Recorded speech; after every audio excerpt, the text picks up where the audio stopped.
Jusqu'en 1996, une artothèque existait à Valence avec un prêt d'œuvres d'art aux particuliers permettant à chacun de pouvoir accéder à des œuvres d'art contemporains en empruntant un tableau de la même façon qu'un livre, un film ou un disque. Depuis sa fermeture, plus de 750 œuvres, dont certaines d'artistes internationalement connus, dorment dans une pièce de la médiathèque. Il y a un peu plus d'1 an et demi, le collectif Art to Talk, groupe de citoyens amateurs d'art, s'est créé pour réveiller ces belles endormies et leur trouver une place dans la nouvelle médiathèque de la Tour Maubourg. Je suis à Valence depuis une trentaine d'années et il y a 30 ans, je pouvais venir à la médiathèque de Valence, emprunter des livres, des CD et également des œuvres, des estampes, des lithographies. Alors c'est donc un service d'artothèque, un service municipal. On arrive, on choisit, il y a un catalogue où certaines œuvres sont exposées, où on peut les consulter. Et on repart avec son cadre sous le bras et on garde ça chez soi plusieurs semaines. Et voilà, c'était un service public, encore une fois. On prend un abonnement annuel et on peut emprunter un certain nombre d'objets. Cette artothèque a été fermée en 1996, bon, pour des raisons sur lesquelles il n'est pas forcément nécessaire de revenir, peu importe, c'est les raisons de l'époque. Mais ce qui nous a intéressé, nous, c'est que ces œuvres existent toujours. On a une collection riche à Valence, a priori de 756 œuvres d'art. Donc nous avons la liste, vous pourrez la trouver sur le site web.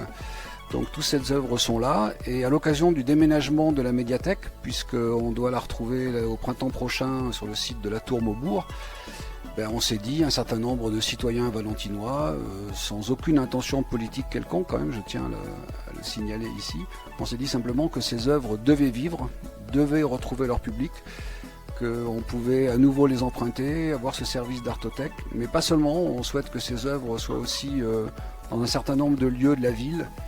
On pense à des lieux publics comme des gares, des hôpitaux, mais aussi dans les écoles, les lycées, les collèges. On a réussi à retrouver toute une énergie des professeurs d'art plastique, des inspecteurs d'art plastique, des conseillers pédagogiques du département qui ont élaboré des projets, qui sont prêts. On a trouvé des lieux pour exposer ces œuvres. Des artistes, des enseignants qui sont prêts à faire des médiations culturelles pour emmener des enfants et au-delà leurs parents aussi pendant le week-end voir ces œuvres, etc. J'ai adhéré tout de suite au projet citoyen qui avait été lancé lors de la réunion publique qu'on avait fait il y a à peu près 1 an et demi là-dessus au Cause Toujours. Et voilà, donc je trouve dommage que des œuvres d'art dorment entre guillemets dans une pièce ou dans un entrepôt, parce que voilà, le propre même d'une œuvre d'art, c'est de s'exposer. Vous avez des artistes dromois, valentinois, vous avez des noms connus comme Nikit Senfal, Ben, Soulage, donc c'est quand même des œuvres qui sont sur des artistes connus.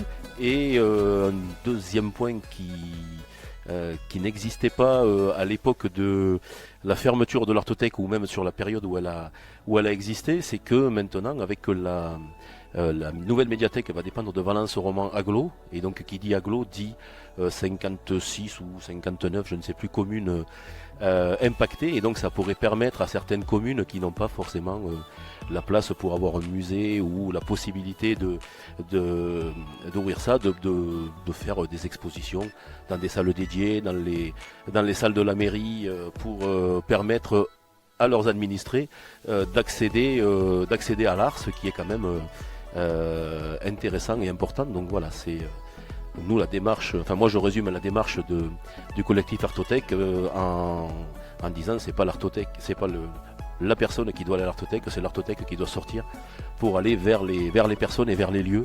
On voudrait à nouveau que le public s'en empare. Et c'est pas seulement un gâchis culturel, c'est aussi un gâchis financier, puisque ce sont des contribuables. Il y a en 83 que cette artothèque a été créée. Ce sont des contribuables avec l'argent des impôts qui ont acheté ces œuvres. Alors on n'a pas le montant exact global, mais voilà, on se demande pourquoi aujourd'hui elles resteraient dans des cartons, sur des étagères, dans un sous-sol, et pourquoi elles ne retrouveraient pas leur vie d'antan. Ça permettrait à moindre frais de pouvoir avoir accès à des tableaux, et pourquoi pas, si c'est quelque chose qui fonctionne, pouvoir développer le fonds actuel avec la nouvelle mairie ou la future mairie qui va arriver sur Valence incessamment sous peu.